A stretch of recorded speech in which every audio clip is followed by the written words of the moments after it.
without further ado, let us get to know our panelists. And we'll start with Haikal here. Would you please introduce yourself? Yes, okay. So, welcome everybody. My name is Haikal. So, I'm a clinical psychologist, mainly specializing in adult mental health in my private practice. So, the clients that I mainly deal with is depression, anxiety, as well as I deal with relationship issues as well. Apart from being a therapist, I also do trainings and lectures on psychology and especially mental health related stuff. And from time to time, I do consultancy as well. Alright, next up we have, alright, need to address Ustazah Nurfadhilah, but it's asked me to call the car park of the day. The car park, please.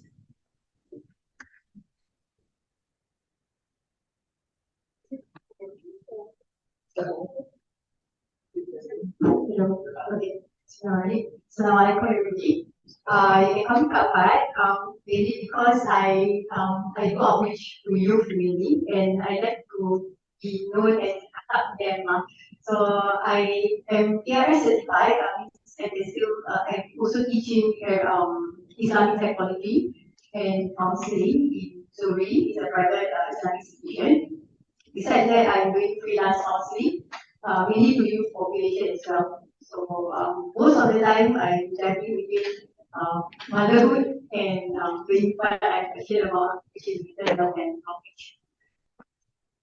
Next up we have Ustazah Noraini. Assalamualaikum. Assalamualaikum warahmatullahi wabarakatuh. Thank you for being here on a Wednesday night. I'm quite amazed in your team after school. Okay, so my name is Noraini Abdullah. I'm currently a full-time student. That can relate to how tiring it is being a student. I'm doing my PhD in psychology at IBFS in Islamic University of Malaysia. I'm also a rehabilitation counselor in the prison, so mainly with youths and adults up to the age of 70, recovering from personality disorders and addiction. I also do mental health counseling, so anything that has to do with diagnosis in schizophrenia and anxiety. And most of my interventions are with integrated with Islamic psychology from Sheikh Abu Zaid al-Bazi and Imam Ghazali. Thank you very much. As you can see, we have a very wonderful lineup of guests here today. Could we give them a round of applause, please? And let us start the session, right? And to do so, we'll recite Surah Al-Fatiha together.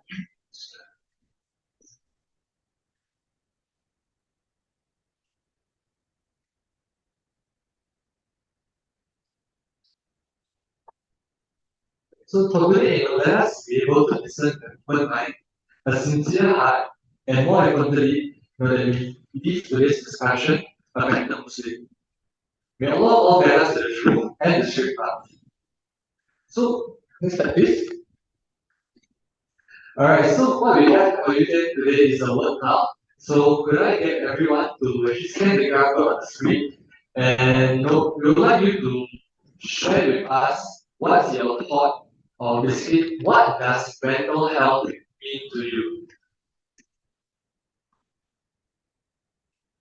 So another 5 seconds for those who getting one.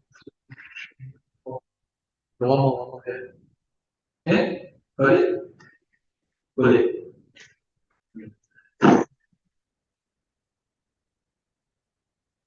Alright, then you can go on to the vote tab.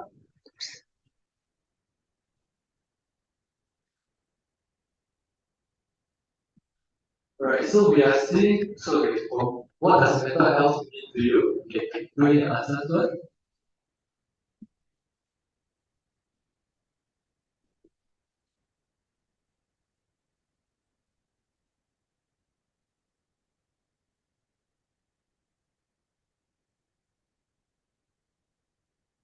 If you guys another 10 to 15 seconds doing whatever you have on the topic.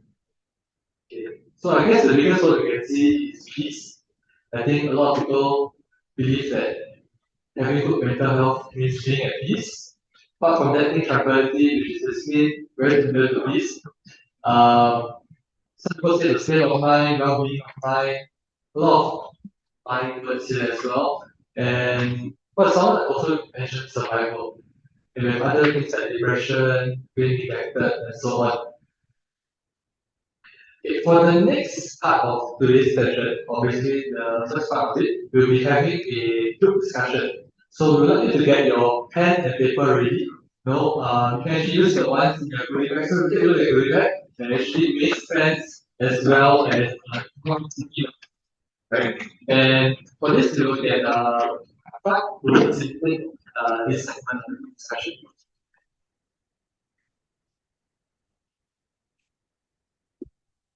Alright. Okay, so I think you have post-it notes with you all.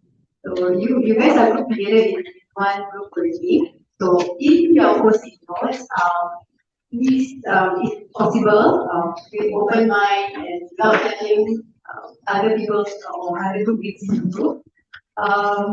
Perhaps you can share what are the common barriers that students like yourself might face when it comes to seeking mental treatment or mental health support? What kind of barriers that you might face when you want to seek help? So it could be, for example, it's not cheap. It's not cheap to get treatment, or it's not cheap to get therapy. And that could be awesome if you guys have to fork out a lot, or maybe, yeah, the cost might be that barrier.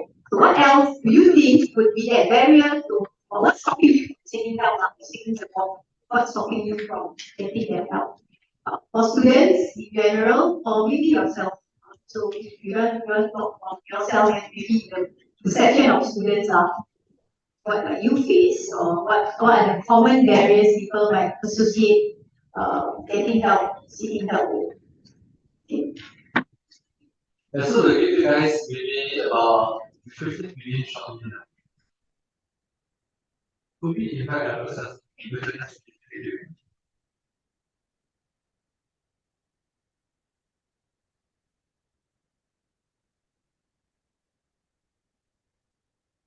So I was going around speaking to our participants. Were there any things that you guys gathered while speaking?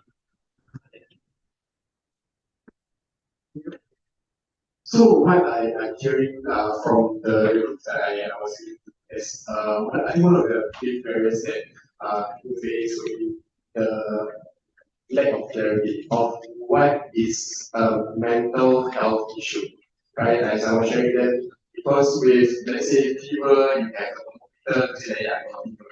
You can take an X-ray and say that yeah, you might got a fracture. But with mental health, how do you know that you have a mental health issue? And so you're like, no, today okay. Even I'm not sure whether you realize that these 2 days that we discussion about insurance coverage for mental health. And the insurance, they are also saying, how do you know that this person has depression, or how do you know this person has OCD? And if let's say professionals sometimes also have differences in view, how would a person who is professional know that they have a mental health issue? So that's one. The other one also the fear about seeking support and what's the response. You might go and speak to your friends or your family members, and there is this tendency for people to give a very solution kind of answer, like, okay, very strong. Last time my situation was what I you, so it's okay for that person has a poor situation. So it also discourages people from speaking up. So hopefully with this awareness, if let's say someone else turn to you, ask for support, right? Don't give this kind of discouraging answers, because all they want is that kind of understanding, and also perhaps having a space for them to open up and share their negative emotions. Okay?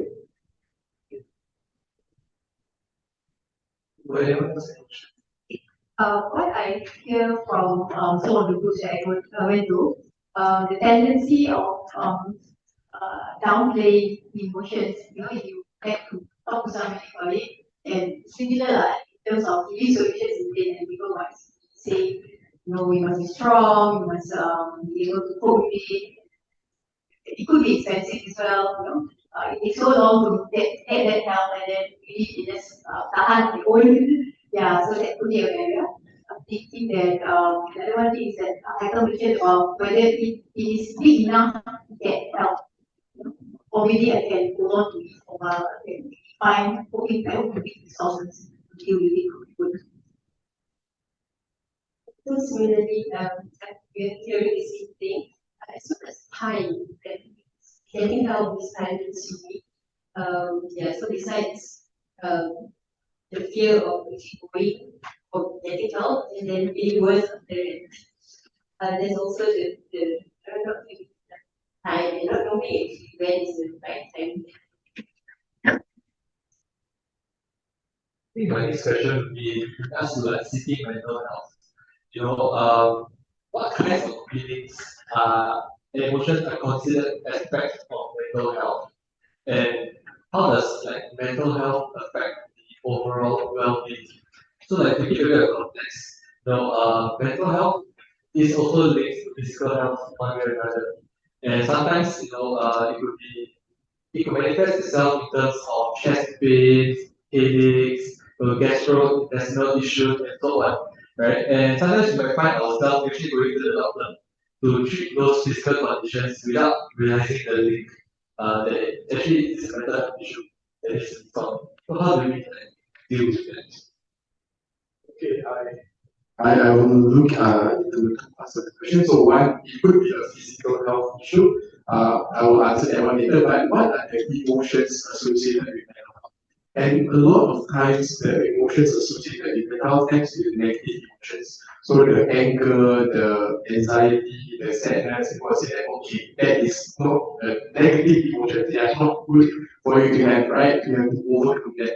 But I would also want to point out, it doesn't just mean that the negative emotions are associated with negative mental health, right? That you can have positive emotions, but it also affects a person's mental health as well. So, meaning that doesn't mean that the emotions is negative or positive, but it would be about the impact of that emotions and the strength of that emotions. So, a very clear one, for example, would be with bipolar disorder or with mania or with like high euphoria after drinking alcohol. So like, oh, I'm high, so I'm drinking alcohol.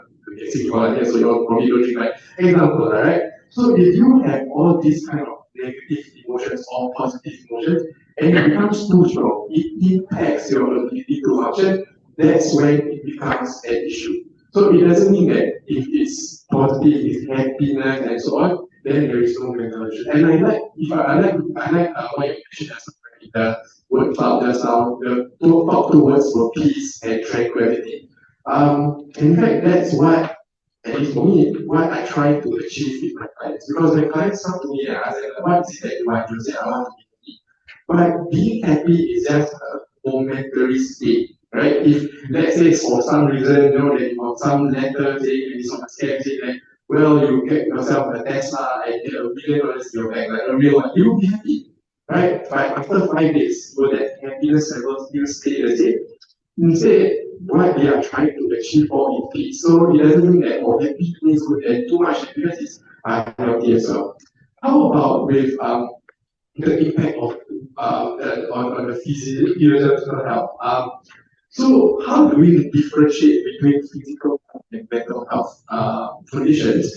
I think one would be the level of stress. Okay, with physical health, there might be some reasons that causes someone to have some kind of like physical issues, but with mental health issues, usually there will be some kind of stressor. So it could be a stressor in the everyday life, it could be the accumulation of daily hassles, or something that actually happens which is quite traumatic or like it affects them quite well, then that would lead to a certain mental health condition. But I don't deny there will be times when people go to see the doctor for certain physical health condition, and then the doctor of course will you come tell me about heart palpitations and all that, the doctor will give you medication to calm you down. But if it doesn't go away and you know there is a lot of stress going on in your life, that would be an indication that maybe it's not a physical health. Because a lot of physical issue because, for example, during the pandemic, I had a high number of people, increased number of people who actually came to see me for panic attacks. They mean like, what's the connection with panic attacks? In the past few years. And later I realized, I'm like, what happened? They had just gone for their vaccination. And for some of us, the vaccination it kind of plays with our heart, and then we have something wrong. There's a lot of worries that going on. So plus the stress that going on in life, plus the impact of the vaccine, then it somehow leads to many attacks. Right? Then after that, so and these people they will have gone to see a cardiologist or see another cardiologist, they're starting to worry at the impact of their stress, and it shows that well, it's not really a physical thing, but it's a more mental. So consider what is the stress level. It is a stress level, and then it's affecting you as well. You may also want to consider which one is it, and if that, get yourself check. Yeah. Thank you, thank you. Anyone else on this part?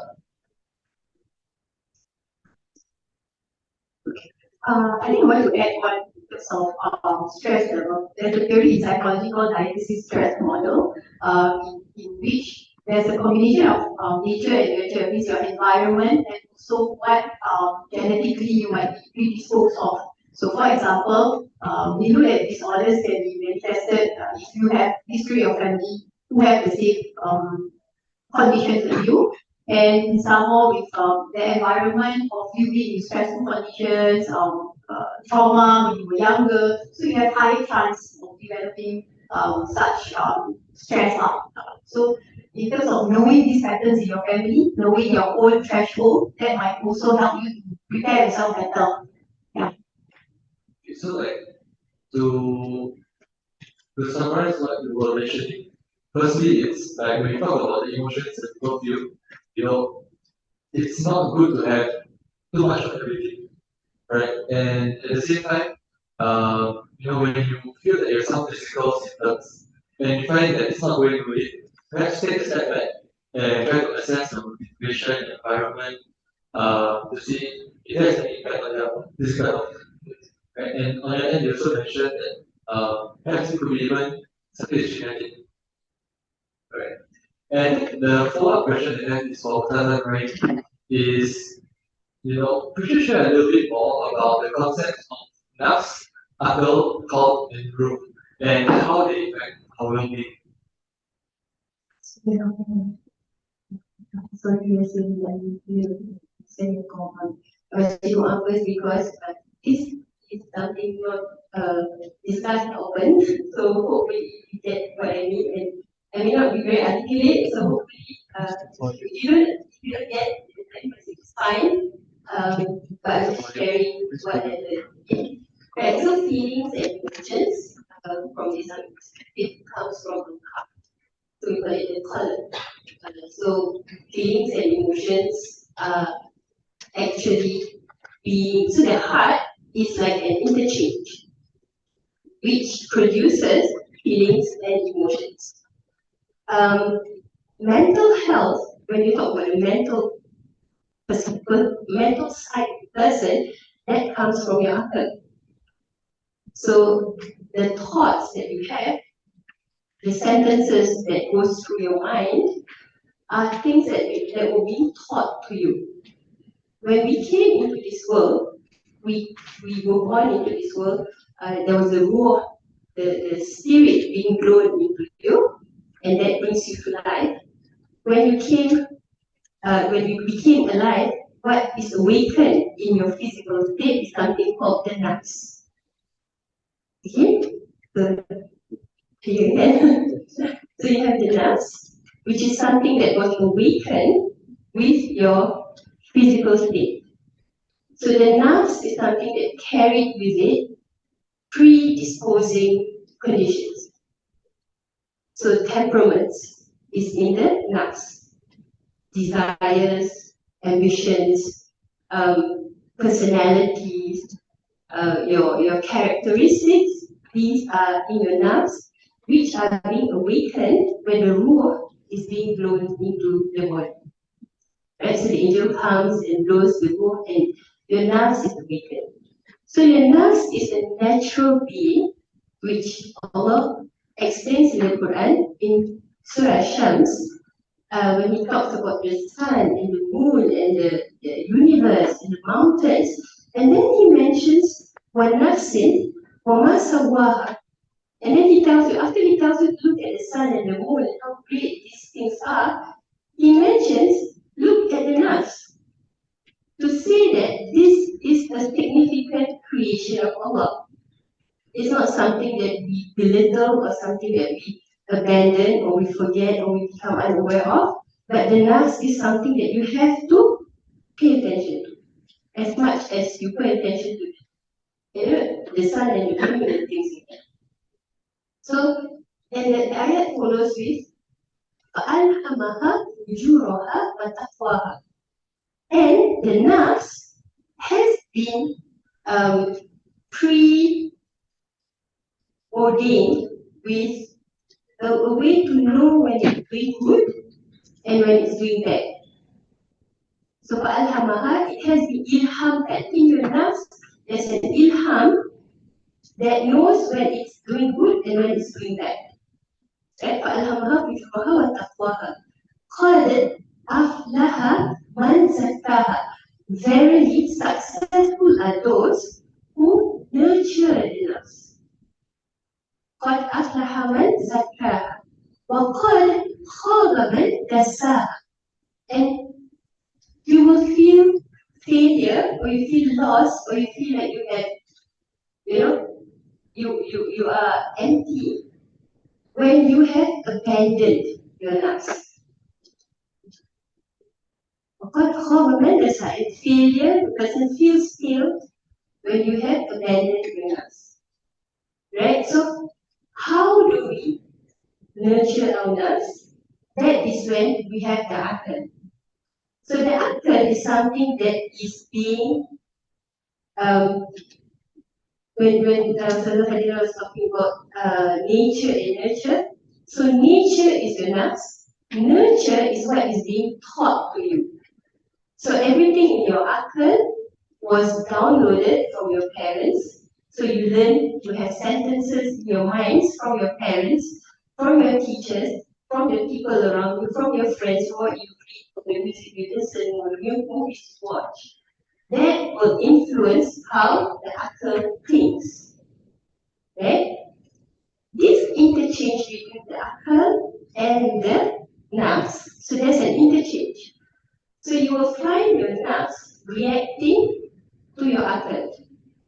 So sometimes, if you can catch the sentences in your mind, you might be able to trace it back to who said it.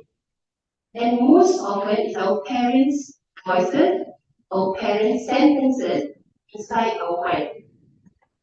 And a lot of times, the nafs react to those sentences, and you feel emotions in your heart.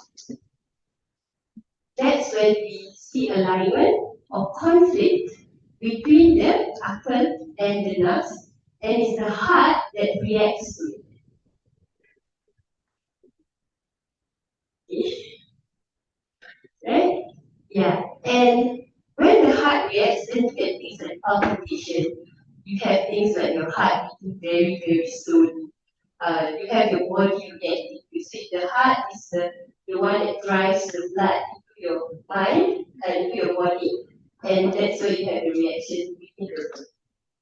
So that is the Islamic perspective of akal, ruh, nafs, and qalb. Thank you very much. May I ask a question on that?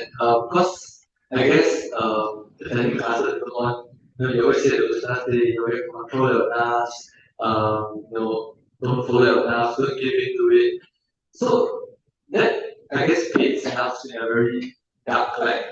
But from what you were sharing, nafs is not entirely bad, is it? Yeah. So the nafs has got levels, right? So when you are saying, the word akal, mind, for the mind, right? The word akal means, you know how cowboys got that? The whip, is it? The round. The lasso. Lasso, Yeah. yeah. Akal means lasso. The direct translation for akal is the lasso, which means that it is the thing to hold the nafs. We use the Haikal to hold the nerves. But unfortunately, if we had negative upbringing and negative sentences being spoken to us, that lasso will tie the nerves too tight. And that is when the nerves gets hurt. So the nerves has got levels, according to Imam Ghazali. The basic is 3 levels. Ibn Sina will say there's 7 levels. Okay, so I'm just telling you the basic. The basic is nafsu amaratul bisu, which means the nafs which is being driven by ego. Okay, but what it means is that nafsu amaratul bisu is when the nafs is reacting on the survival mode.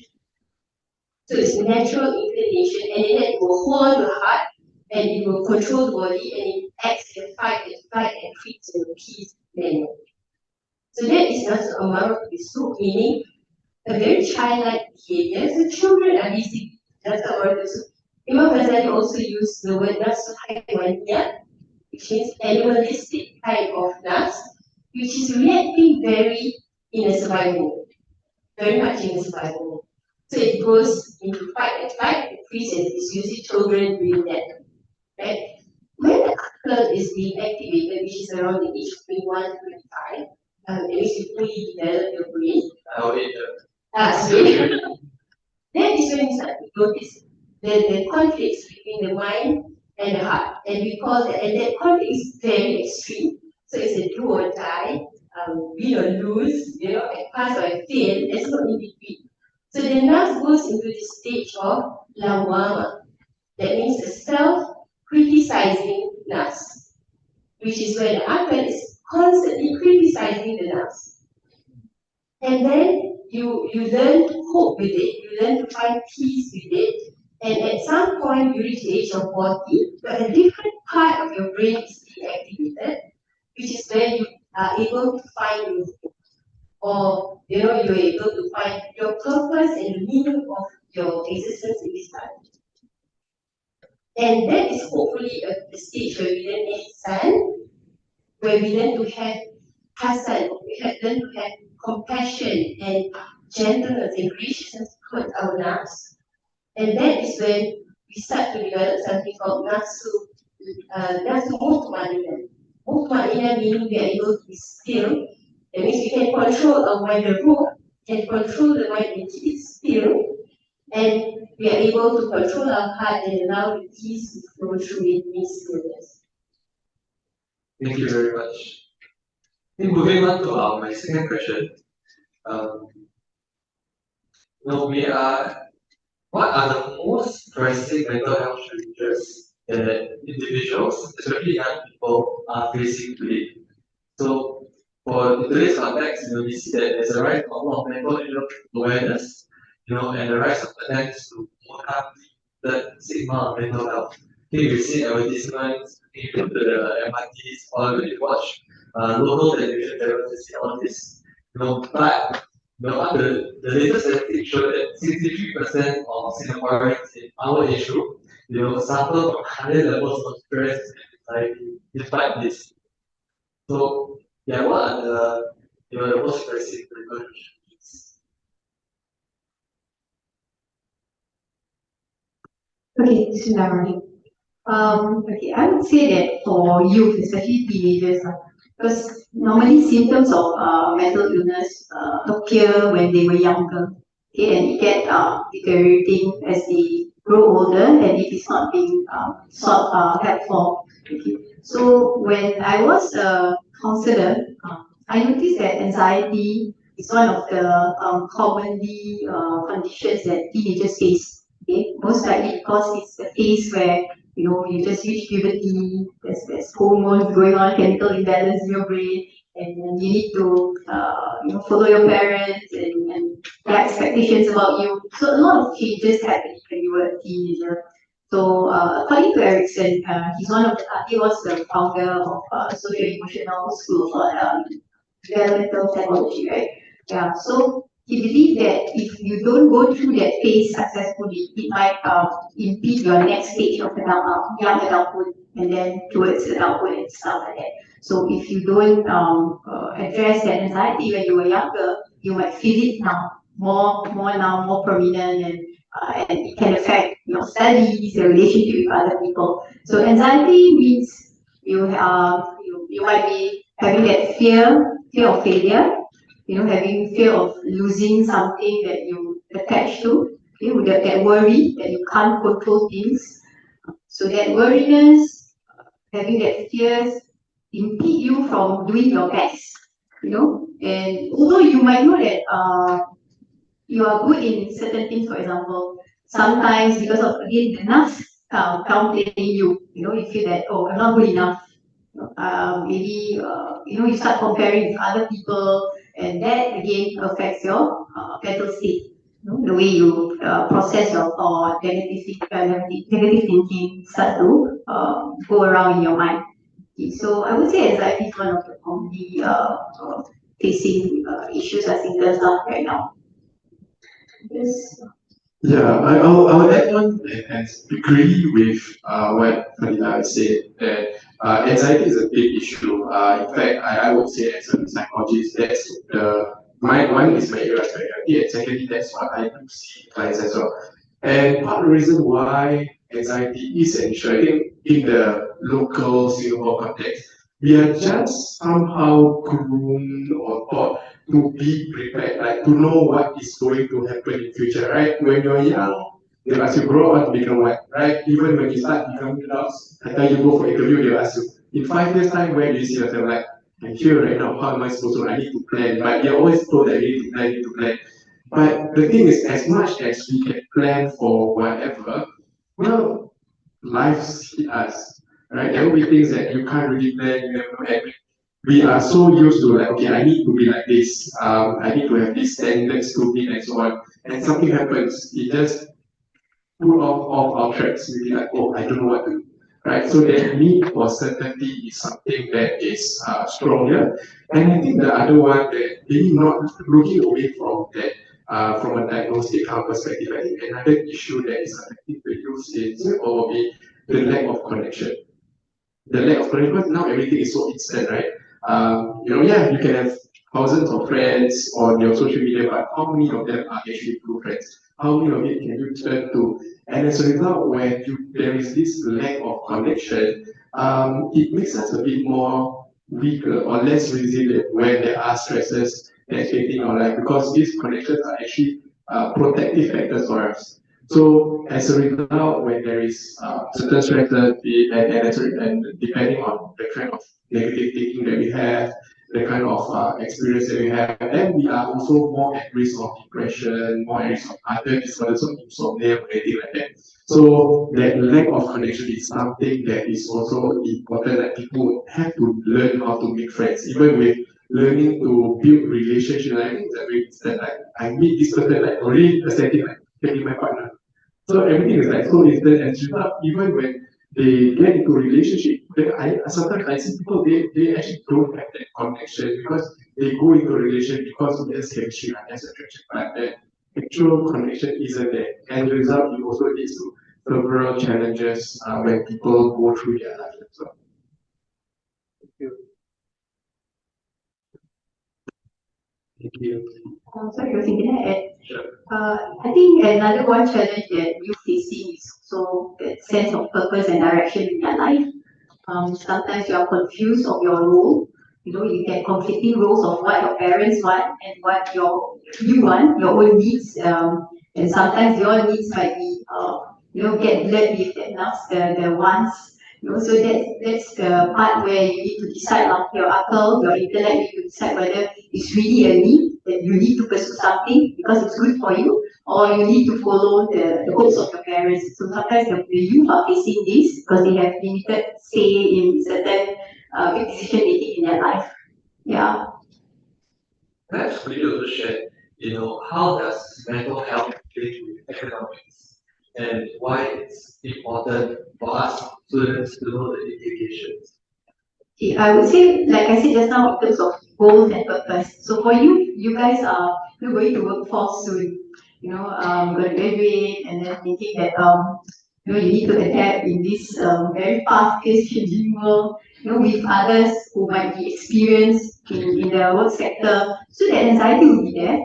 But in terms of preparations and You need to know what are your goals, what do you want to achieve, your niat, your intention in terms of working as well. So that's important. Some of us maybe work because you need the salary is very high in that sector, or that salary is very high if I go to this private practice or private sector. So sometimes your goal become very material, and then you get drawn by the stress of getting that monetary reward instead of your own satisfaction, which is very, very crucial at that point of time. When you are young, you should nurture your passion first, so that you create that bond, that connection with the work, instead of having that mentality that I need to have a stable income first. So knowing what you need to achieve rightfully as you are young, you still be learning. It's okay to start at low pay first. And then you slowly build up portfolios, interaction, network with other people. And right now in universities, it's a stepping stone. You get to mingle and interact and network with others within your, I would say, department divisions, and then with others of different courses. So when if I can share my experience back then, I also joined MS, with Muslim Society back in NTU. And actually, I met my husband in MS also. So MS actually offers a lot of learning points and learning curve in my life to actually give back, to actually contribute and learn, to share what you know, your knowledge, your skills that you have. So having something attached to, for example, can also build your confidence. So you need to channel your energy to something that is fruitful.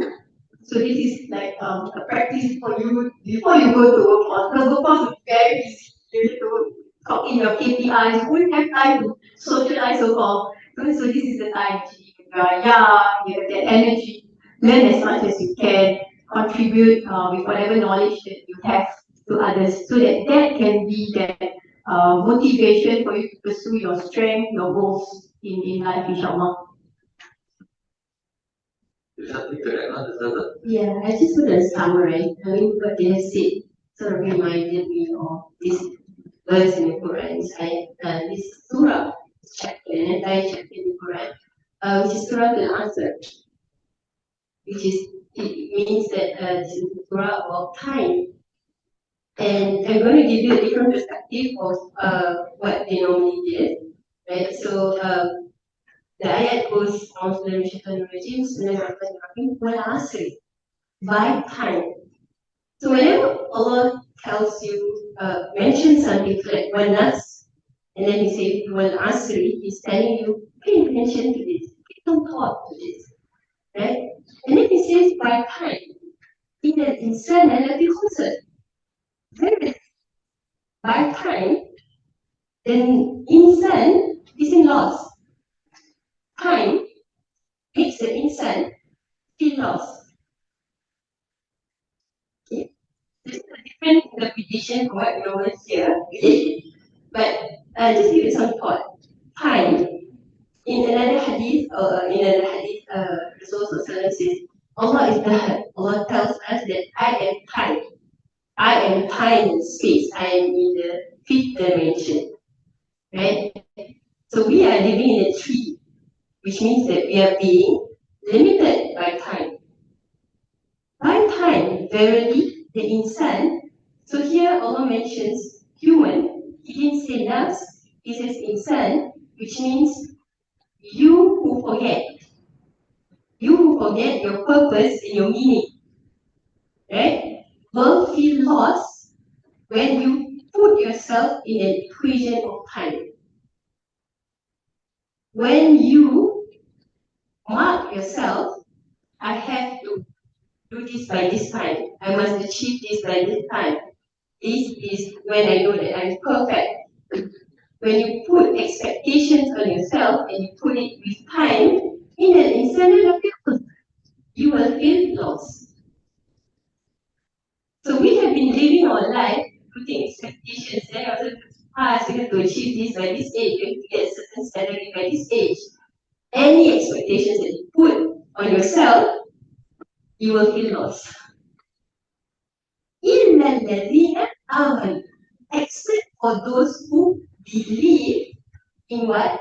In the unseen. Except for those who believe in the darkness that is to come. Because sunset is also a time of sunset.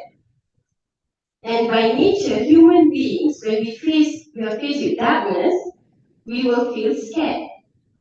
We will feel that we are running out of resources, we are running out of sunshine. We are going to feel scared. So that's natural in you to feel anxiety. So anxiety or feeling sad or feeling scared is not dangerous. It is normal.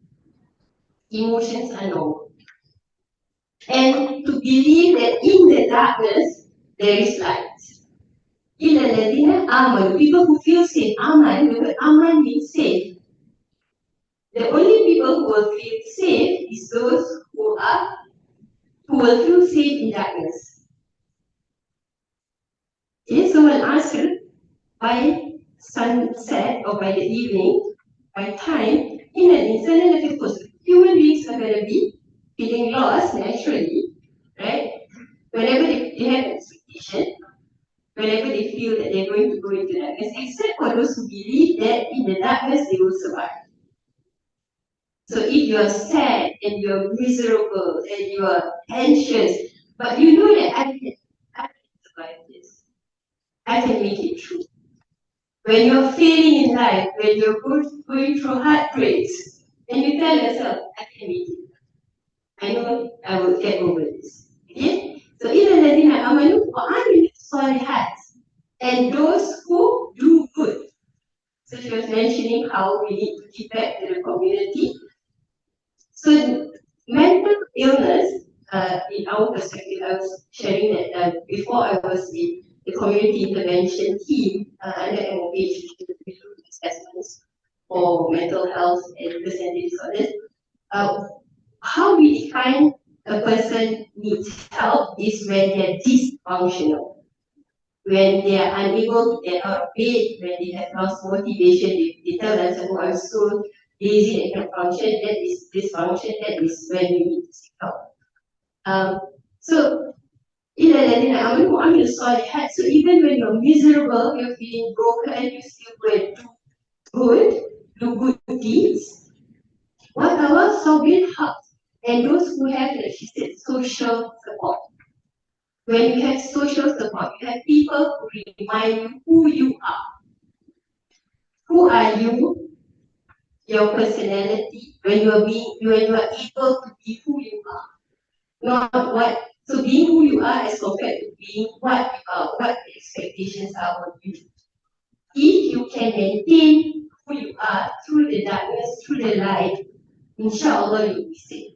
وَتَوَصَّوْا بِالْحَقِّ وَتَوَصَّوْا بِالصَّبْرِ. So people who tell you the reality, reminds you of the reality, this is normal, this is difficult, and then people who also help you be patient. That means the person who hears your stories are patient with you ranting, and you are also patient going through this.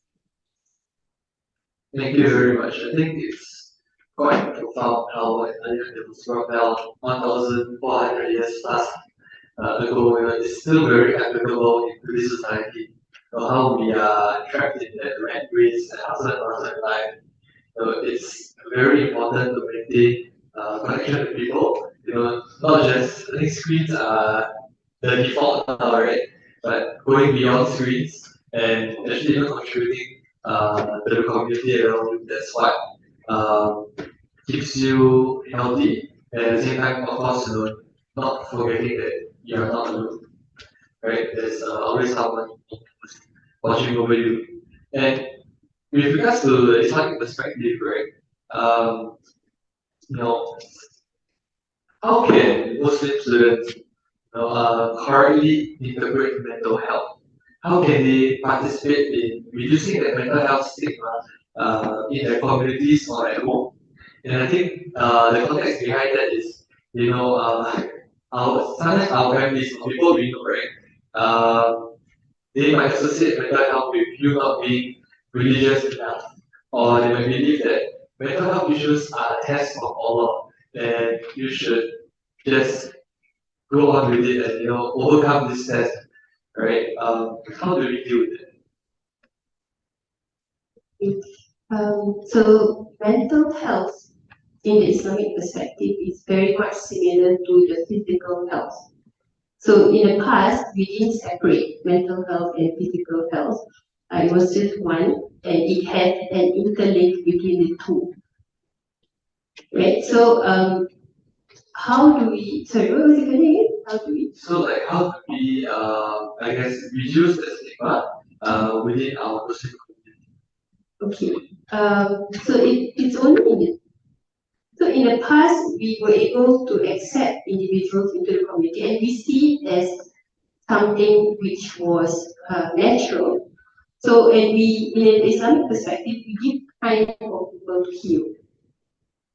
So in the Islamic laws, in the fiqh, you will see that we do give time for people to recover from death, for example, spousal death. Um, I don't know how we today can bring it, can normalize it. But in the past, the iddah is a 4-month period where we give women time to mourn and time to grieve. And in these 4 months, we don't expect her to do anything. We don't expect her to entertain guests or look after the children or some mazhab is it going to be shower. You're supposed to feel bad. So feeling bad and being sad and having from when you recover from something is something which is expected in the Islamic perspective. In the fiqh, even it's written down that one must mourn for months. Uh, so how was it that the Sahaba understood this was because Rasulullah when he lost Sayyidina Khadijah, he mourned, he cried to the extent that because he was in the valley at the point where when she passed away, and at the same time he also lost his uncle. So her death, and he was also ostracized, being put into the valley. So anybody who's Muslim was being put into that valley and between two mountains. So when he cried from his tent, it could hear him, it echoed through the valley. So during those days, people understood mental health as a normal thing, and they give people time. And what they did was they offered him marriages. Their way out was to marry, or maybe just have somebody look after your children because the children were unattended because they had yeah, so what they did was they helped each other look after the children. So marriage at that point was a necessity already mentioned for someone to look after his children so that he could mourn. So this was the Islamic perspective that you keep people space whenever they have losses. So in Usul Fiqh, which is in the Maqasid Sharia, there are 5 things that if people lose this, you are supposed to give them space to recover. So what are these 5 things that we are supposed to protect? There are 5 things that we are supposed to protect. We call this muhafazat, things that you have to hafiz or look after or preserve. The first one is hifzun nafs, preserving your nafs, your identity, your character. Secondly is hifzun deen, which is to look after your religiosity or your ruh, your spirituality. And then hifzul aql, which is to look after your mind, your capacity to think. So the moment you find yourself in a space where you cannot think, maybe you should start seeing somebody so that you can revive your thinking. So we take ginkgo biloba so that some vitamins or some herbs. And then the fourth one is hifzul nasl. So anytime anybody loses a family member, we give them space to recover. And hifzul mal, which is your to preserve your economy. Anytime a person loses their job or loses a huge amount of money, you give them space to recover. These are huge losses which can put a person into a state of despair. So this is supposed to be understood when you learn usul fiqh. You're supposed to understand that these 5 things cause these are huge major life events that people will need to recover from. And I think like that right when people are seeking someone to help, Right. Sometimes their parents or their family might say, okay, problem right now, maybe go visit Ustaz. He'll help you find some clarity. But is that the way to go about that? Do you really can Ustaz talk that way? Okay, perhaps I may add to that. In the Quran, in Surah Al-Baqarah ayat 155, Allah Subhanahu wa Taala mentioned that Allah will definitely test us with fear, famine, loss of property, life, and crops. Give good news to those who patiently endure. So, in a way, in Islamic worldview, it is expected that you're going to face these challenges. It's inborn, inherent for every each individual, each one of us. Either at one point of time you'll be feeling very fearful or something, or you have that loss of life within your family members when we see outside world what's happening to the world right now. So we know that these are the tests that mankind would face. Okay, so acknowledging this is one of honorable or I would say acceptable feelings. Okay, to acknowledge that these tests happen. So of course, Ustaz will normally say, be patient because Allah mentioned that you have to be patient, then you will get the reward. Okay, but that's not as easy as it says because it shows that you need to put efforts. You need to learn how to overcome that test. Looking at what happened to you, looking at maybe somebody in your family members pass away. So you need to learn how to grieve, even to grieve positively, not to mourn for days without eating or drinking and things like that. So you need to overcome that challenge positively. So that's so-called your struggle, your jihad within yourself that you need to learn to overcome. And God doesn't give you this test without the guidance in the Quran and within prophetic teachings as well. So if I may share in terms of anxiety itself, there are zikir that Nabi Muhammad teach her daughter, teaches his daughter Fatimah radiallahu anha. So there was one incident where Fatima wanted, I'm sure Ustazah can explain it better. Her husband, Sayyidina Ali radiallahu, they the Muslims won a war and there are loots to be given away. So Fatima was thinking, even Ali was saying that maybe go to your dad and get a maid, to help you assist you with your jobs at home, your household chores that never ending. So what Fatima did was, she approached her father, but instead Nabi Muhammad taught her this zikr that we all know, the 33 Subhanallah, the 33 Subhanallah, Alhamdulillah, and Allah Akbar. So this zikr is actually valuable for us to also practice in when we face with these feelings of fearfulness, worry, anxiety. So when I integrate Islamic sciences with psychology, modern psychology, I actually teach my client to do deep breathing through the zikr. When we zikr, normally we use our fingers, right? So what I ask them to do is when you feel very anxious, panicky, so focus on your fingers and do that zikr together with the breathing in and breathing out. So that's what I thought so that they can be, grounded. When you're anxious, you tend to, fidget, you tend to think the worst catastrophic ideas and things going on around you. So you need to really go back to your senses, go back to breathing to get you grounded, to get your oxygen coming in and calm down. So that zikir itself, coupled with breathing exercise, would hopefully, inshallah, because it's sunnah, right? Sunnah for you to zikir, and it's good scientifically to have deep breathing. So I couple that with my client who suffer from, panic attacks, for example. So if you want to practice, you can, when you zikir, actually you go breathe in, so that's three already counted, subhanallah, subhanallah, subhanallah. That one takes time for you to practice. So actually, I before I teach my client, I practice on my own first.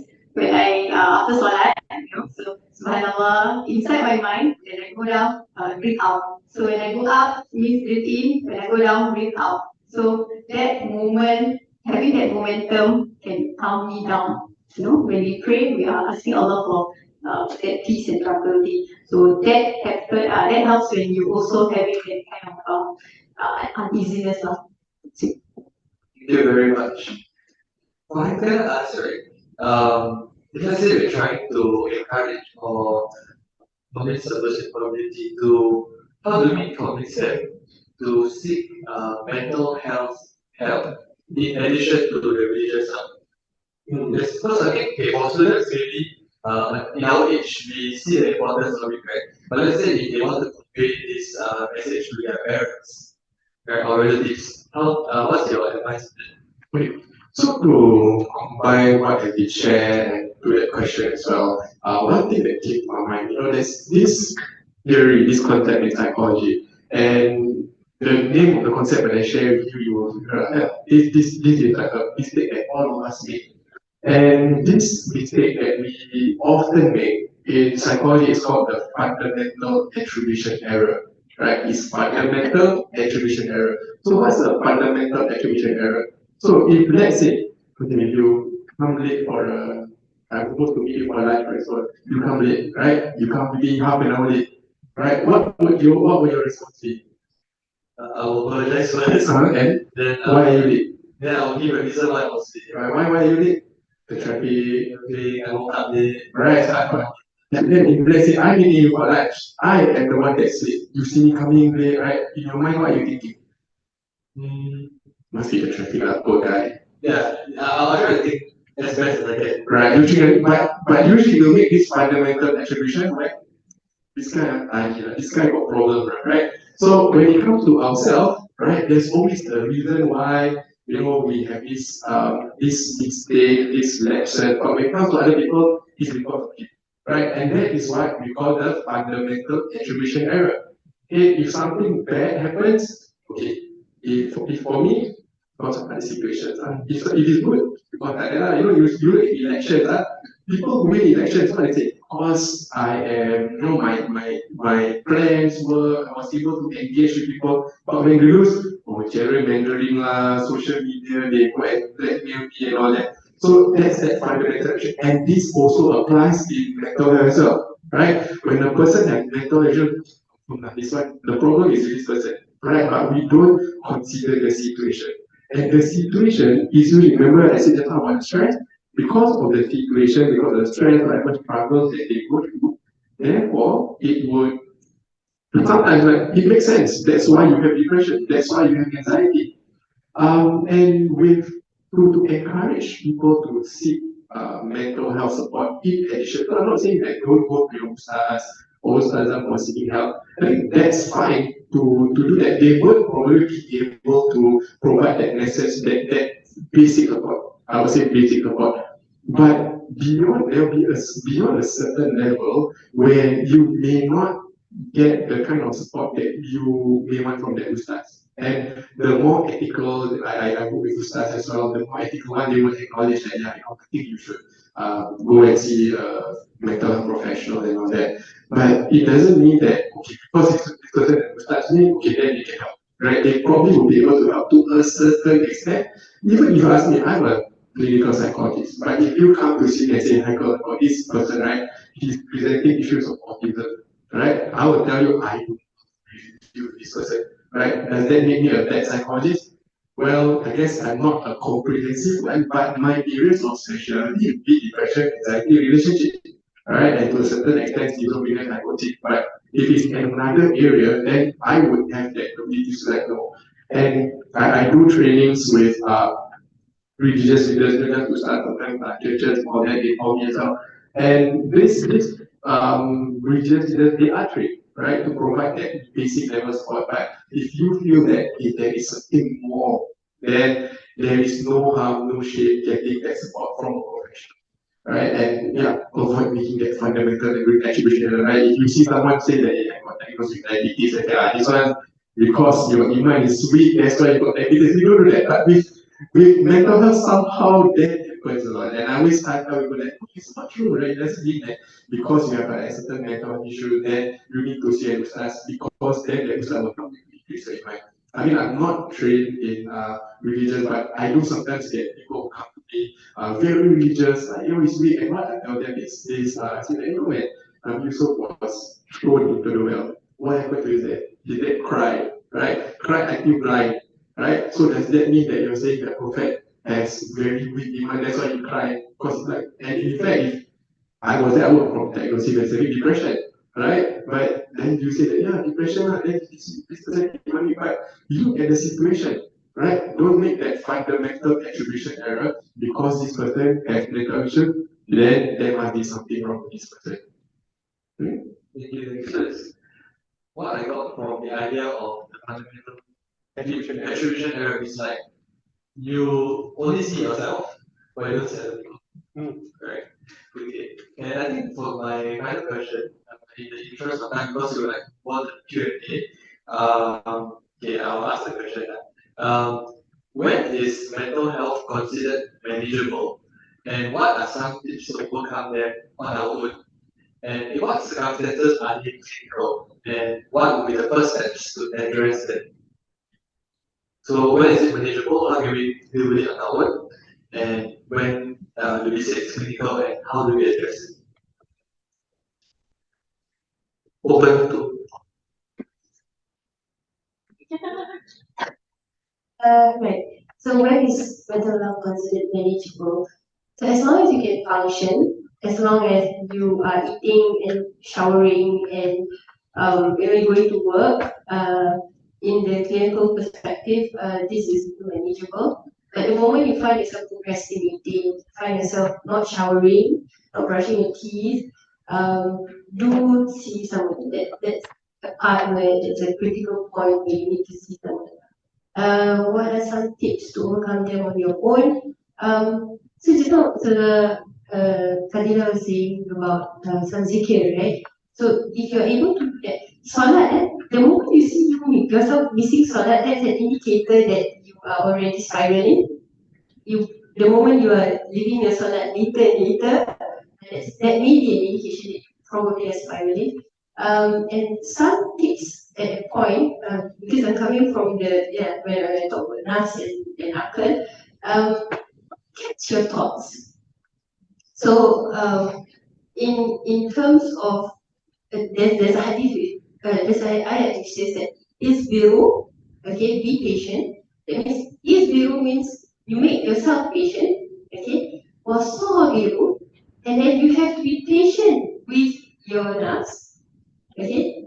So isbiru means you tell yourself to be patient, and then sabiru means you also need to be patient with the pain that you're experiencing. You need to be patient with the thoughts that are coming into your mind, the self-blaming and the negative thoughts. So to use your uncle, to make your uncle be compassionate to the emotions, right? And then rabitu, meaning you need to seek help. Rabitu means holding on to something, which means that going back to the ayat of Surah Al-Asr, you need to seek help, you need to talk to someone, you need to even if it's your friend or your teachers or whoever, like, and so to get help, rabitu, to hold on to something, watawakkal ala Allah, and then to hold on and to believe that these external circumstances that are out of your control are in the hands of Allah. That means there is a bigger force at work here. You don't understand what's going on. You're feeling lost because you're not meeting your expectations and things like that. So those are cognitive skills. So if you want, you can use something called the 4 C's. The first C is to catch your thinking, catch the emotion. Okay. Second C is check if you are being compassionate, if you are being kind, if you are being fair, if you are being wise to yourself. Okay, and if you can change. So the third one is change. Change your thinking so that it is compassionate, it is fair, it is wise, and it is good for your own self, for your own nafs. Okay? And then cast. So the 4 C's is catch, check, change, and cast. So cast is to do something that is one step. So وتواصوا إلى الذين آمنوا وعملوا الصالحات, to do something good, to do a deed which is good for yourself towards your goal. So there's a point with catch, check, change, and cast. What's your and what happens? So I think I explained it just now. Thank you. I'll add on a bit. The other one would be, well, how do you know that they are mental? Ustazah Noraini said that yeah, it's really about, right? And if you are still functioning, you are upset, but you're still able to go to school, you're still able to study for your exams, I think that's fine. But oftentimes, when we don't function, right, we are often not the first people to be able to identify that. Okay? And so I always advise people that if, let's say, more than one person, if one person, maybe the person is okay, but if more than one person comes to you and asks you that, is you okay? I see something different in you, right? Then maybe that's an indication that something is not going well because people can observe. Because although people may not be able to observe your thoughts, they will not be able to see your emotions, but they can see your behavior. Your negative thinking, your negative emotions will be seen in your behavior, right? So if you are very critical of yourself, you lose confidence. Last time you enjoyed doing this one, I don't think it's people, right? So then people say, no, they will know you. So that's the indication. What are the first steps to address that? I'll build on to what Susan already said about uh, being with the cognitive aspect. So I'm quite cognitive in my work as well, but I see it as the beliefs that we have, the kind of thinking that we have, actually builds from somewhere. It's not something that just today I am very happy quality, tonight I go to sleep, tomorrow I got I need to start worrying about the future. That worries about the future has occurred over a long period of time, right? So the negative kind of thing, I'm only talking about the negative thinking, negative acting, negative thinking. But how I see it is that in negative thinking, there are 18 different types of negative thinking, right? So you have for example, the catastrophizing negative thinking, like, oh, the worst thing is going to happen. You may have the self-sacrificing negative thinking, meaning that I need to put other people ahead of me, right? Then you might have the kind of negative thinking where it's, let's say, people don't care about me, right? So there's all these different types of negative thinking. You don't have to know what all these 18 are, but when you are feeling some form of negative emotions, you're going through some kind of struggles, I would recommend for you to check, right? What is this negative thinking? What is it that you're telling your mind, right? And chances are what you are telling your mind is a repetition of the message that you have gone through before. Okay, so one type of negative thinking, maybe it's like distrust, for example, right? I cannot, no, I'm sure all of you know that you shouldn't be checking your partner's phone, for example, right? If you're in a relationship, you shouldn't be checking your partner's phone. But people who check their partner's phone probably will have some mistrust, right? No, I need to check because if I don't check his phone or her phone, maybe she's lying behind my back. Now, that's a thought already. Now, then, where did this belief come from? Where did this cognition come from? It would have come from some experience of mistrust before. Somebody has lied to you, or you have seen mistrust, maybe parents, dad, or mom, something like that. That mistrust comes from there. And that's a good time to reflect, right? This situation that I'm in right now, is this the same situation as when I learned this negative thinking?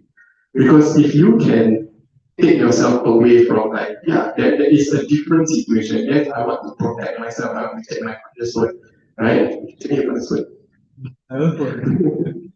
Right? Then perhaps you'll be useful for you to take a step back and then like, okay, this is actually something that is more logical, more rational. Because when we have this negative thinking, we just go into the default mode, just keep doing whatever that we're doing, then we find ourselves going deeper and deeper and deeper. So the faster we catch, right, and understand, identify where this thinking comes from, then take a step back from it, then you will be able to move away from this spiral of negative thinking.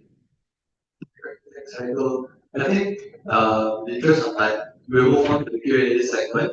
And for those of you in the Telegram group, there's actually a link for you to click on. You can post your questions. If you're not in the Telegram group, you can scan this QR code over here, where you can also post your questions.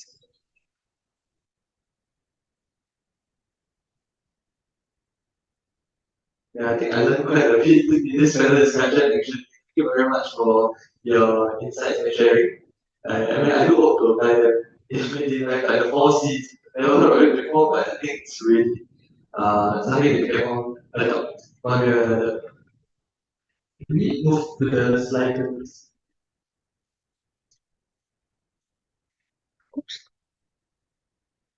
Okay, so let's see. Okay, first question that we have here. So, this gentleman, if you find there's any question that you really want answered, please upvote those questions so that they will appear at the top. So, okay, the first one we have is, can you explain why siblings who grew up with the same upbringing or the same parents have different interpretations or temperaments based on their childhood experience? So I think two main reasons. Even though you come from the same parents, but firstly, the responsibilities would be different from one child to another. And the most popular theory is this theory by Alfred Adler, looking at superiority. So it's always the older you are, you tend to have this kind of like superiority because I'm the leader, more than the younger ones expected to follow. And there's this higher sense of responsibility that's being placed on people who are older, right? So you might have parents who are the same, right? Maybe for the older child, they may learn that. Remember, that's what I said about the negative thinking, right? The older child may have this negative thinking of,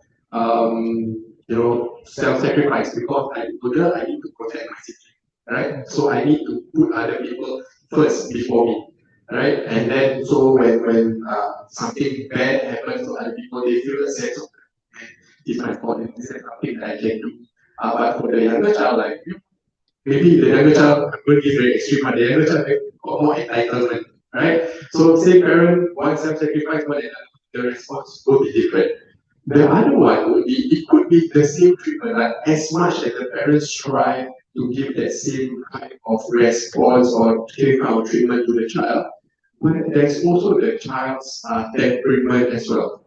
Now, the easiest way of seeing how the child temperament, how they respond to a certain situation, would be from my the way how I work. From I use this concept called schema therapy.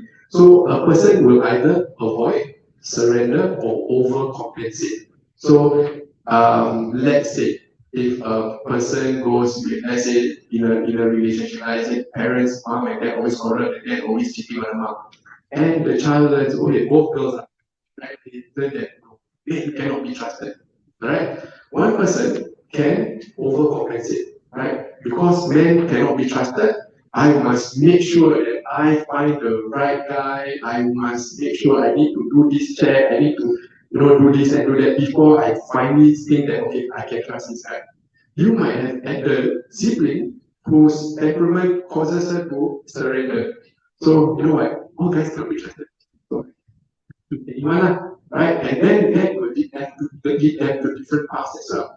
So you may have another that kind of negative thinking, which let's say we call it the unrelenting status thinking, but you must be number one, number two, number three, cannot be. Right? You score 90 out of 100, I'm going to kill you two times because you scored 100. Right? The one who surrenders will probably go, you know what? I'm not going to be perfect. So if I try, I don't try, also I will fail. Right? Before I try, I'm going to fail anyway. The overcompensating person will, you know what, I'm going to make sure, I'm going to do this, I'm going to make sure, very prepared. And then the one that avoids will go, "Aya, you know what, maybe I don't care about this. Maybe I go and focus on something else. Don't let this stress affect me." So that's one way of how it may affect different siblings differently. Yeah. Thank you. Okay, the next question is, how can one overcome the tendency to compare oneself to others and feel inferior?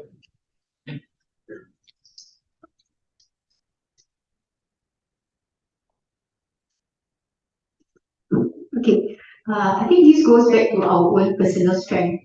I believe that each one of us, we are very unique in terms of our needs, in terms of our strength.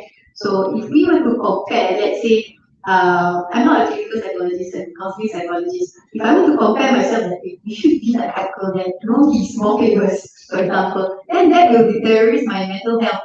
I wouldn't want to go to that level. So comparing oneself to others will make us feel more vulnerable, inferior, and not even believing in our own self strength in the first place. So of course, we parents tend to compare. That's very common, and that somehow ingrained us, giving us that sense that yeah, we should be comparing ourselves with others. Yes, we can to some extent, like benchmark, or all our friends are, in UT, so maybe I should be in UT, so, so that they are in par with them. But if we were to compare in terms of our skills, our strength, I would say that it's not healthy.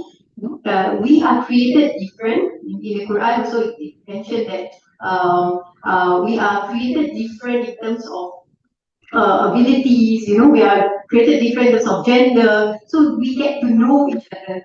Okay, so this surah actually explains to us that it's okay to be different, for us to get to know other people, to know, to complement one another as well. So in terms of spousal relationship also, I notice that I can be very, nurturing, but my husband is very strict. So that helps in terms of balancing our character roles and responsibilities. So it's okay to be different, as long as you know that you are in the right track, Sharia compliant, that's halal Islam, you don't distress from the religion. Finish my question. I think someone asked, could you talk a little bit more about OCD and bipolar disorder based on your experience? I think it would be a very deep topic to talk about, but maybe you should share. David? Right. So I do have a lot of clients who have OCD and bipolar, and these are actually two different categories. So OCD actually stems from anxiety, and bipolar is a mood disorder. So OCD is about the fear. It comes from the fear of not meeting your expectations or other people's expectations. Fear of not being able to be in control over things. So obsessive compulsive disorder, it becomes a disorder when when you have obsession is something that happens in your mind, and these are thoughts that come in that you have no control of and that you're afraid of. So we have thoughts, we have thousands of thoughts in every meeting actually. But we focus only on a few by topic. And then Really? Like, obsession is just focusing on something and then so serious just for me. and the compulsion is the need to do something. This is very Obsession. So trying to distract yourself from the thoughts by doing something, and then it becomes a disorder when opinions. Correct. But so I'll eat we say that I have OCD. That's yeah. OCD is when you cannot control the thoughts, or you are obsessing on only one thought, where at the same time you see thousands of thoughts coming in, and then you don't like it. Wait for my sweet ones. You stayed there for a very long time. Oh, what is the people doing? This is much for what? Bipolar disorder is something that happens when you're being triggered somehow, and then I like this, so no lah. No, it's okay. Too much calories. tendency to try to meet with expectations, to meet with to feel something, and then you don't meet yet. So some people go very happy or they are very ingredient, then it's something again that they have. This reminds me of the cake that I did like when I was in secondary school, Then I lost the recipe. But the cake was super good and my family finished it one day. Are you related? Yes, I think there's something.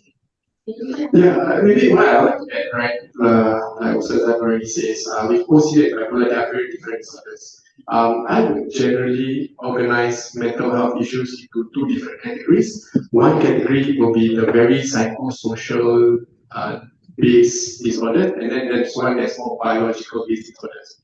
So what are the psychosocial based disorders? These are disorders which occur because of stress, with OCD, social anxiety, panic attacks, depression, and then you have the biological base, meaning that these are the ones occur because of hormones, because of neurochemical imbalance.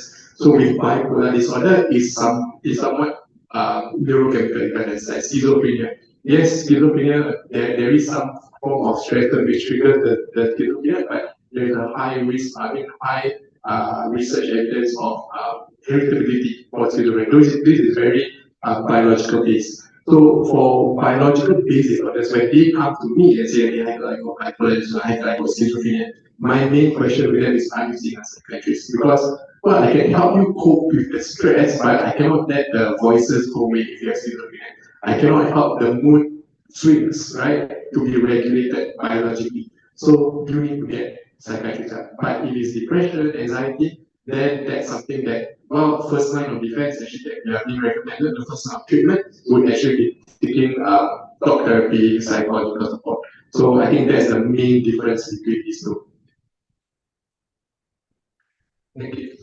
I think we move on to our next last two questions. If there are any pressing questions out there that you feel you like to get answered, please put them. I give you the next 10 seconds. Deliver.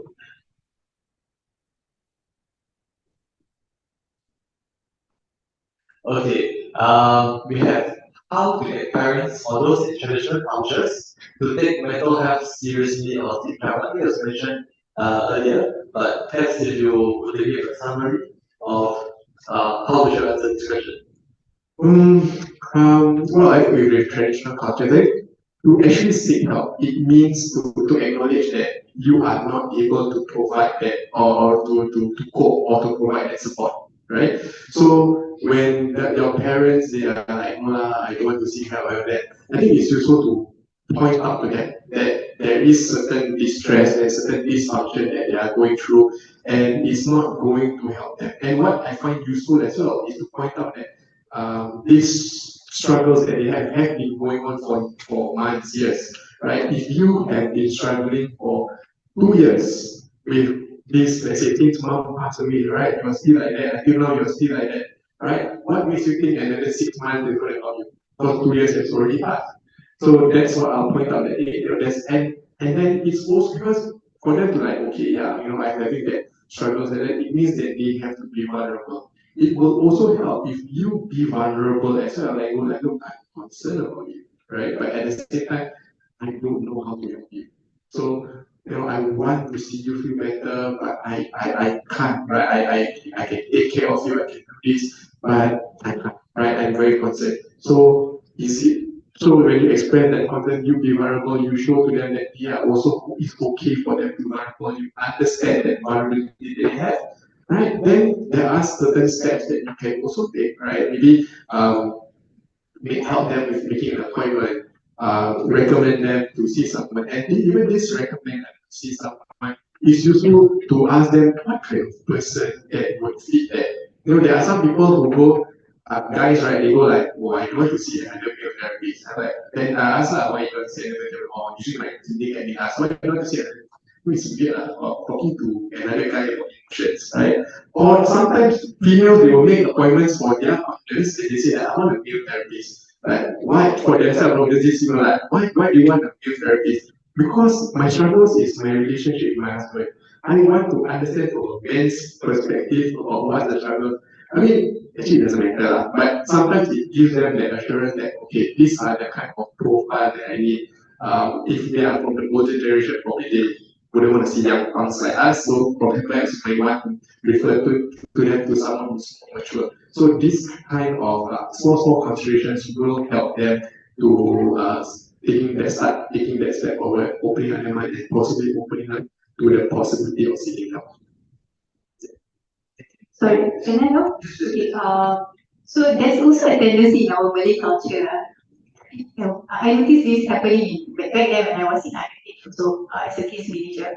So parents or Malay culture tend to think that this is failure, maybe it's something that people cast a spell on this person to say that, the person has become, mentally ill, or even to get help, it could be buatan orang or saka and things like that. So it's really deep rooted in our culture, especially actually. So to go through this, I would say that get help from both perspectives. If you feel that yourself having these issues, it's because of somebody cast a spell on you, then get that Ruya therapist to screen you, so called. Okay, but at the same time, if you think that you cannot cope, your behavior has impacted other people, you should be seeking that professional help.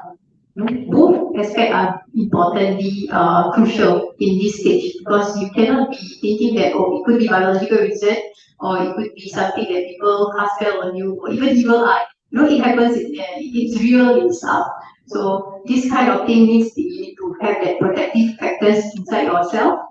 More more help need to be given to you, psychotherapy, medications, even that ruqyah therapy, spiritual remedies might help you.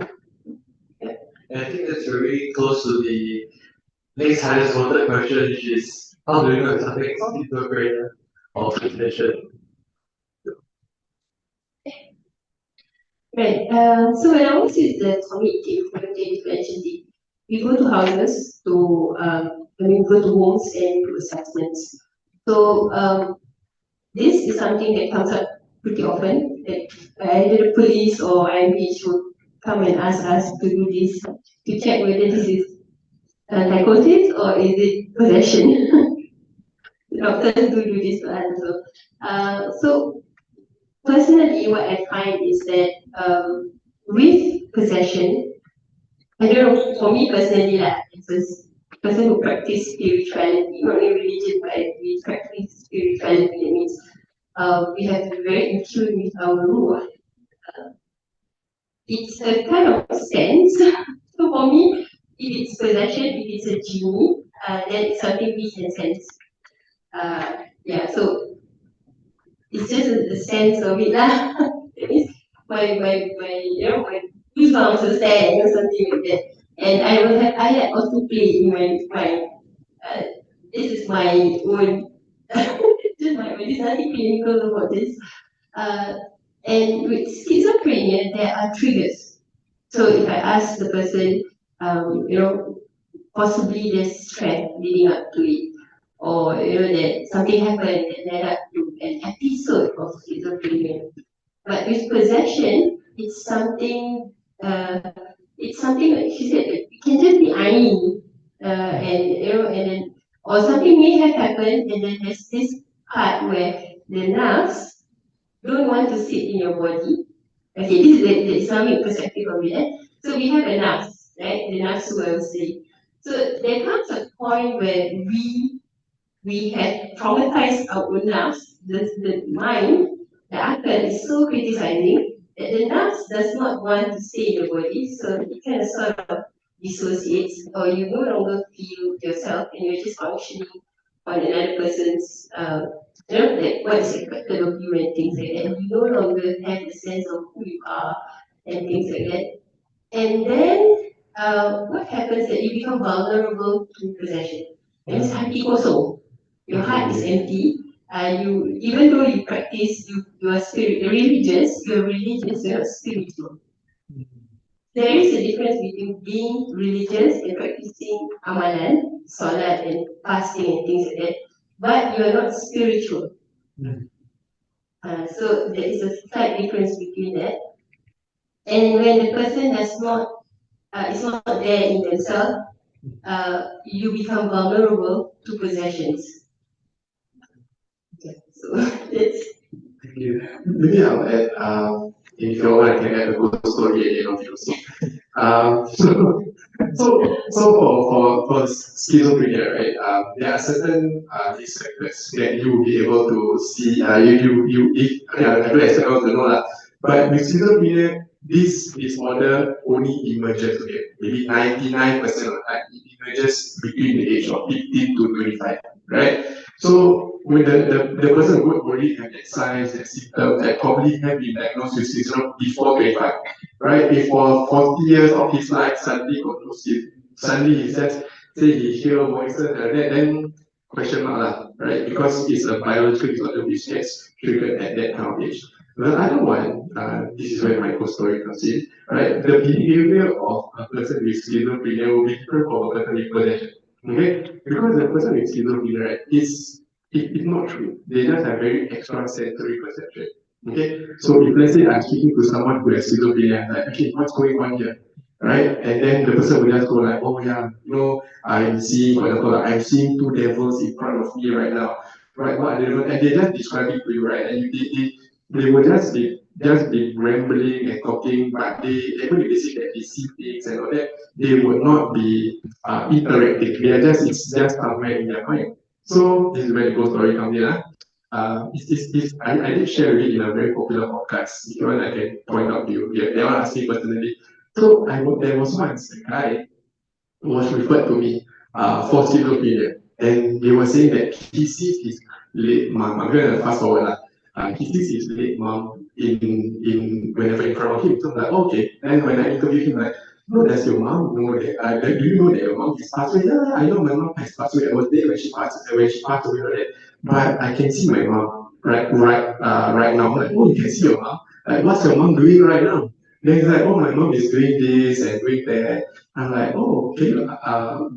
Do you communicate with your mom? I say, no, I just only keep quiet. I don't communicate. Hey, try and communicate with your mom because I want to see his reaction, right? Try to communicate with your mom what she's doing here. Then he's like, okay, mom, what person?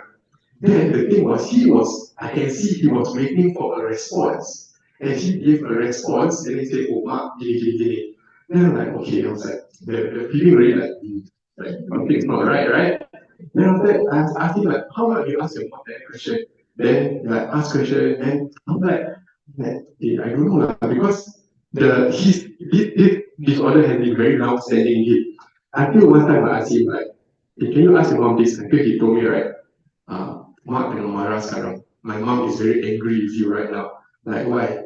Because you're asking her too many questions. Then I was like, oh, and because I mean like, I was pushing it, I can see that he was talking to someone. So I'm pretty sure this is not something in line with my theory. So I'm like, the next time I still see him, just for them to confirm that it's not a mental health issue, but I didn't see him in the room anymore. I see him in the garden. But that would be an example of a difference between whether it's supernatural or whether it's psychosis, schizophrenia. That's the short story. Stories, right? Thing to add, like, so in one of my assessment sessions, home visits, what happened was just something quite similar. So the goosebumps came outside the door, and immediately what the ayat that came into mind was Bismillah majriha wa mursaha, which is a dua that Nabi Noah was taught when he was about to go onto the ark in a catastrophe. So my mind is telling me that I'm going to face a catastrophe, which is kind of like like. But then when we went in, so there was a picture of her graduation, the lady's graduation. So she's about 40 plus years old. So it's a pretty lady, very pretty lady. And then, so I wanted to speak to her to do the assessment. The one who came down was an Indonesian lady. Oh. And yeah, so totally not her. So the form has changed. There's no trace of somebody pretty like her, but the person who came to see me is someone who is very different. So the nose is different, the eyes is different, the entire person is different. And she's bulky and she's really not somebody like this.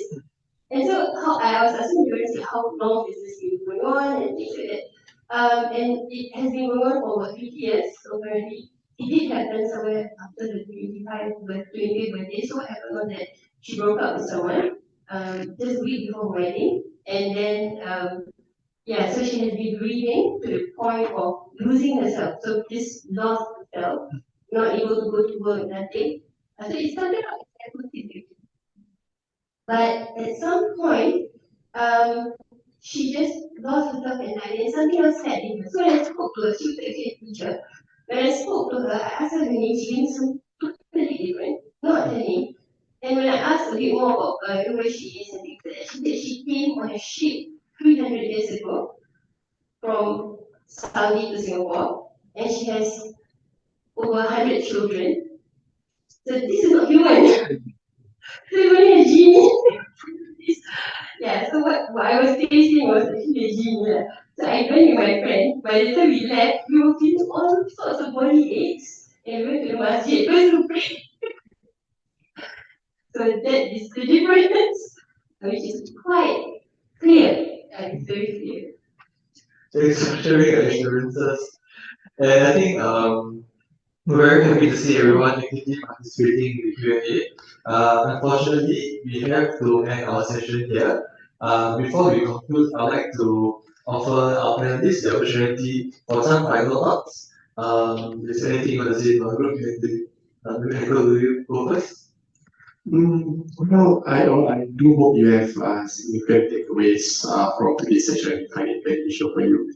I think what I would want to share with you is that, well, mental health is still a very new topic in Singapore. It's something that I was sharing with you just now. It's something that is just, we are just learning to be aware of it. Our awareness of mental health is there, like in society, but our help-seeking behavior still lags behind it, right? That's why when you look at surveys, they will say that 60% of people will have a certain level of mental health conditions in their life, right? But number of people who seek help will be like 12%, right? You can see that lag.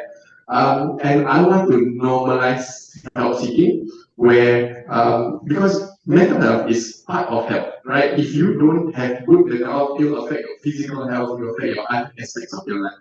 So although it's invisible, don't take it lightly. And yeah, we may have different barriers for us to seek mental health support. And people may say, and one of the common barriers people say like, oh, time, cost. These are the two main ones. But I would even say that, well, let's say cost. If let's say you go for the most expensive option, like go private, right?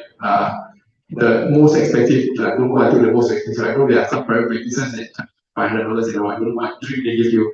But maybe let's go for a normal private, let's say 200. There are options to go to polyclinics, hospitals, they charge less, right? FSCs, but let's say you go to a private, $200, right? And you have 10 to 12 sessions. Let's say 12 sessions is 2004, right? Is actually, but what is the price that you are willing to pay for you to after that have 10 years of tranquility at least? Is 2004 something that you are willing to pay? If how much does an iPhone cost, right? Right. Then are you willing to are you willing to give up on that price, right, in order to for you to be able to have a good night's sleep, for you to be able to have peace at home. So don't let costs be a factor. Although yes, it sounds like a very bulky thing, right? But it actually would have a lot. It would probably be one of the best investments that you would have made if you actually get that out there. Yeah. Okay, maybe I will share, I would like to share tips lah. Okay, I have a question. How many of you have Healthy 365 app? Used to. Okay, so you see, in this room itself, the Healthy 365 is developed by HDB, not promoting or representing HDB. But it's a measure that the government has set up to increase our MVPA, our moderate to vigorous physical activity. And in Islam itself, in our religion, in terms of our well-being, in Arabic proverb, there's a proverb that says, "Al-aqlu salim fil jismi salim." Healthy mind is from healthy physical body. So this is actually a first step for you to have a good routine, having regular exercise, and that can help you promote, good mental well-being as well. So having physical activities incorporated into your lifestyle can help you. So this Healthy 365 app actually have the challenge, the National Step Challenge, and I actually participate. So and I redeem my points to get the whole what else, NTUC Fair Price voucher. So it can be a motivation, for you to clock these steps. We have digital smartwatch and all, right? So you can get motivated to be physically active so that it can lead to a better thinking process and health in general. Yeah. Right. So for me, maybe I just want to summarize everything. Like, actually, mental health is your capacity to be aware of yourself, to be aware of your thinking, to be aware of how you're feeling, and also to know who you are. So to know who you are, your identity, your goals, your needs. So mental health is basically your awareness and how mindful you are of your situation. So just add a bit more. Imam Ghazali says when he was translating or he was explaining about Allah's name Al-Ba'ith, which means the resurrector or the one who resurrects. We go through every 10 years, we go through 4 years of adjustments. According to Imam Ghazali, we open up a new side of us. So basically, we are always in adjustment of new parts of us to find new sides of ourselves and trying to adjust to new life changes. So actually seeking help or getting understanding yourself better is required at every point in your life. Yeah, so to maybe hopefully this might encourage you to seek help. So FSCs, I think hospitals, clinics, polyclinics, GPs even can actually be your first step to seeking help. So yeah, that's it. Thank you. Thank you, Candice, for your good insights and class. So as we conclude today's session, I'd like you to actually continue this conversation beyond this room itself. And on behalf of IBFS, we thank you and appreciate everyone for joining us tonight. A special thanks to Haikal, Afan, as well as Ustazah Noraini for taking the time to share with us what you, I guess what you practice on a day-to-day basis. Right? And